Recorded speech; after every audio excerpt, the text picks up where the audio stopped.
Well, 20th place in a top 20, and I'm already breaking my personally established rules. Yes, this spot has two characters from the same series.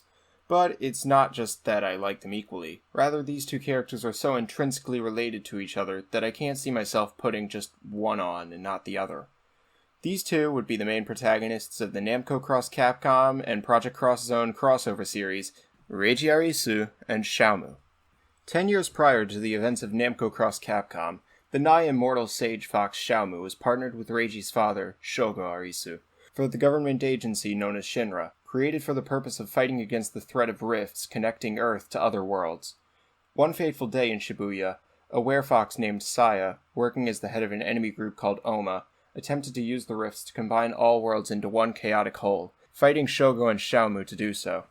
However, the battle is interrupted by a young Reiji, who attempts to protect his father. Instead, Saya shoots him in the head, fortunately only giving him a scar and knocking him out. When he came to, Saya was gone and his father was dead. Over the next 10 years, Xiaomu devoted herself to training Reiji to be a Shinra agent like his father before him. When Saya returns and the two traverse several worlds with allies from across all of them, and across various game series, they end up facing down a transformed Saya in the game's final battle. However, Xiaomu confesses to Reiji that Saya never killed his father. Instead, she forced Xiaomu to do it instead. Given Reiji's anger towards Saya seen on full display throughout the game, it would come as no surprise if he turned on his friend. But that's the thing. Xiaomu is the closest friend he has, and he wouldn't let this change that, especially since Saya is still the only one responsible.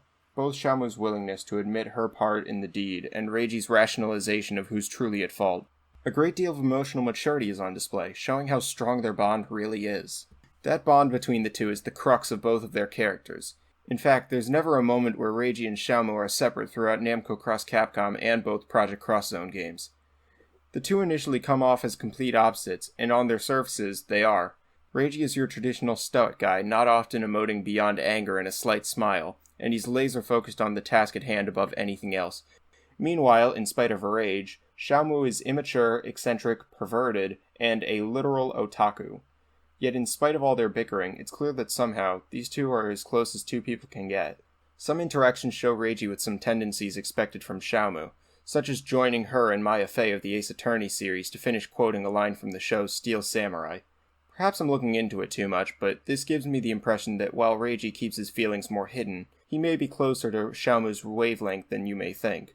In the end, that bit is just speculation, but what I do know for certain is that, by the very nature of Namco X Capcom and Project Cross Zone's gameplay, these two are in perfect sync in a fight, with all of their moves choreographed wonderfully. For proof of that, one would have to look no further than their special move, the Shinra Bansho. It's a bit of a spectacle to behold each time, and while I can't show it in this video, I'll leave a link to it in the comments below. Finally, nothing shows their bond greater than the fact that at the end of Project Cross Zone 2, they decide to get married. In spite of how odd that may sound and, well, is, it somehow feels pretty natural. These two work so well as a pair that I don't even question it.